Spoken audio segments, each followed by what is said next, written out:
Steps involved in stainless steel crown preparation. Before going into the procedure, let us see what are the armamentariums required for the procedure. We are going to see the demonstration on the Typho model today. So a set of Typhodont model, a set of hand instruments that will include mouth mirror, tweezer, explorer, spoon excavator and spatula. We will need handpiece, aerator handpiece, high speed aerator handpiece, football shaped burr for occlusal reduction, a thin tapering fissure or a needle burr for proximal reduction if required, and a polishing burr for final adjustments of the tooth. For crown selection, we will need a divider or a Bowley's gauge can be used to measure the mesiodistal width of the crown. Trimming burrs, acrylic trimming burrs for adjustments of the crown and trimming. This is a curved hoe plier for adjustment and contouring of the preformed SS crown. This is a crimping plier for crimping the proximal surface of the SS crown. Johnson's contouring plier for contouring the buccal and the lingual aspect of the crown. A mixing pad and a spatula for dispensing and manipulation of the luting cement. Here we are using type 1 glass ionomer for luting and cementation of the SS crown. A preformed stainless steel crown set. While doing the procedure on a patient, it is mandatory or advisable to give local anesthesia administration, as it will be painful for the patient when we are preparing the dentin. Before we do the preparation, we have to check the preoperative occlusion for the patient. Let us see how we do that. Right now we are having a Typhodont model, so we can just position it in a proper occlusion and see the preoperative occlusion before tooth preparation. When you are doing this on the patient, you will have to ask the patient to bite, check for occlusion before doing the tooth preparation. You have to make sure that the occlusion is same as it was without the crown, and it should be the same along with the crown. So after cementation of the crown, occlusion should not change. So this can be avoided while doing a proper tooth preparation. Before beginning the tooth preparation, we have to do a proper SS crown selection. That can be done using a divider. Here I am going to measure the mesiodistal width of the clinical crown. Alright, and this has to be the same with the SS crown which we are going to use. So here I have number 4 size SS crown. So the mesiodistal width of the clinical crown is matching with this number 4 size SS crown, the preformed stainless steel crown. We will now start with occlusal reduction of the tooth. So before doing the occlusal reduction, you have to make sure that you maintain the occlusal morphology at all times. So here I am going to use the football shaped burr for doing the occlusal reduction. Let us start with the buccal aspect first.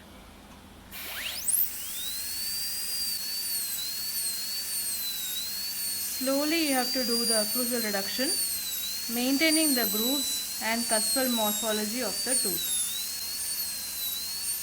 Keep the burr slightly at a 45-degree angulation and keep preparing the tooth occlusally.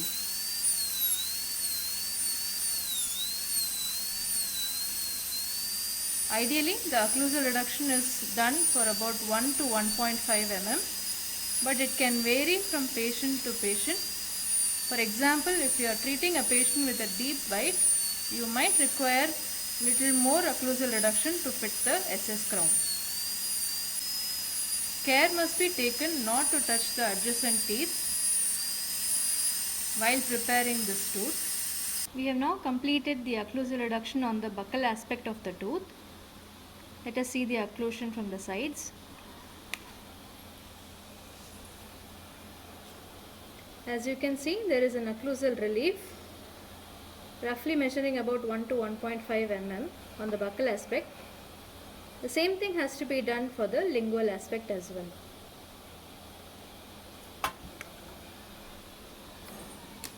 We will have to do the occlusal reduction now on the lingual aspect.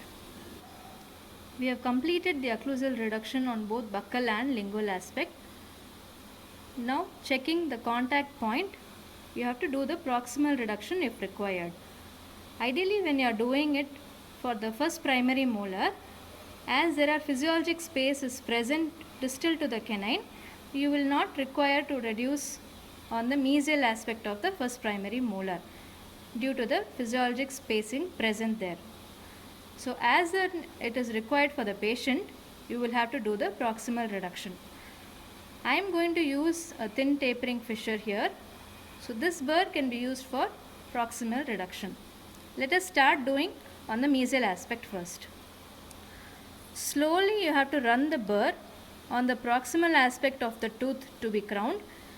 Make sure that you do not touch the adjacent tooth. As you can see, I am running the burr very slowly, taking care not to touch the adjacent tooth. This is called as nicking of the tooth. That is, accidental preparation of the adjacent tooth while preparing for the SS crown is called as nicking of the tooth, and this has to be avoided. So as you can see, I am placing the burr almost straight on the mesial aspect of the molar. The finish line here for the primary teeth and SS crown tooth preparation is called as feather edge. There is no specific finish line required like chamfer or shoulder as in the case of metal crown or posterior fuse to metal crown, porcelain crowns, etc. The purpose of doing the proximal reduction is just to relieve the tooth from all the aspects.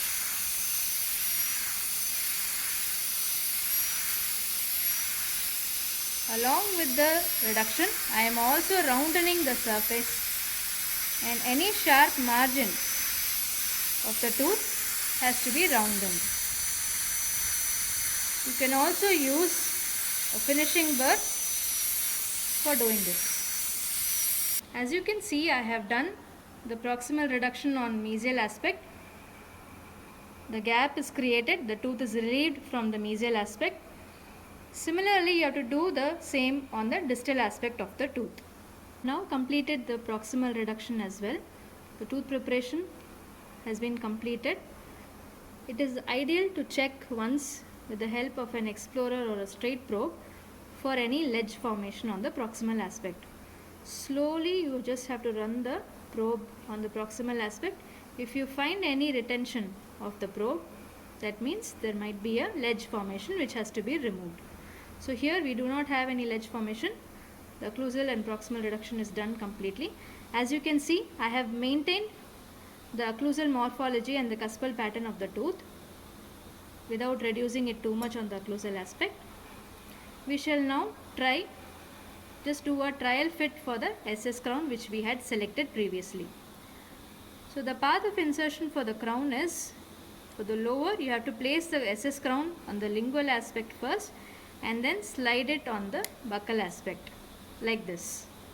Similarly, path of removal would be taking the crown off from the buccal aspect first, slowly towards the lingual aspect and taking it out.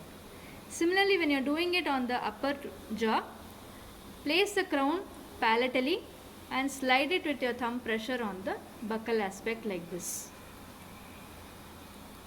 When you are placing the crown, when you are seating the crown on the tooth, you will hear a sound like this. That is called as a snap fit.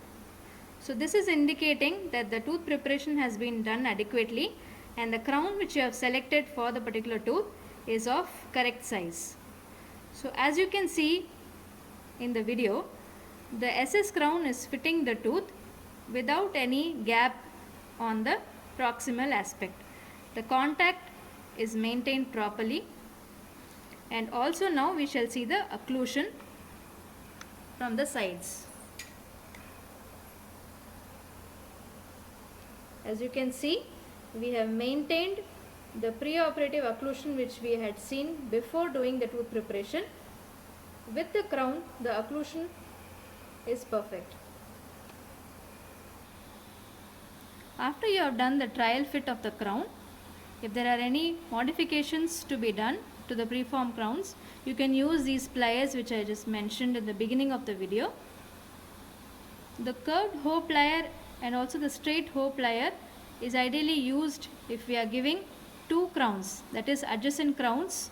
You can do the proximal modification of the crown like this and create space for adjacent crowns. This is a crimping plier. I am going to slightly crimp the crown on the proximal aspect. So this curved part here has to be placed inside like this.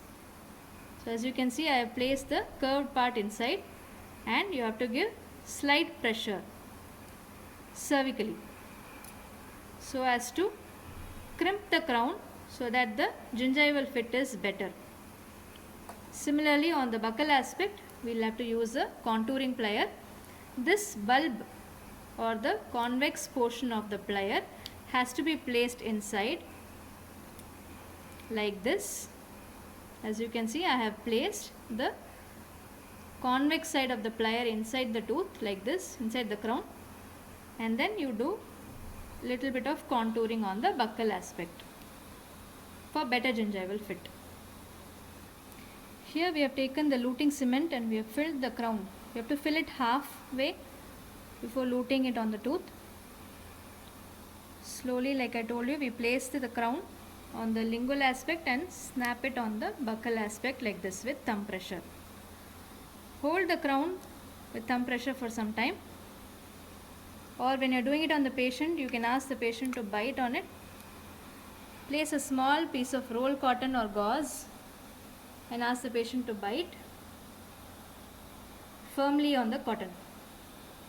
Any excess cement has to be removed with the help of an excavator or an explorer. We have to ask the patient not to eat anything hard or sticky for a week's time, and we may also instruct the parent that the child might have little bit of discomfort due to crown cementation, and he will take some time to get accustomed to it. You should ideally call the patient after a week's time for a review, and then periodic review every once in 3 months is required. Thank you.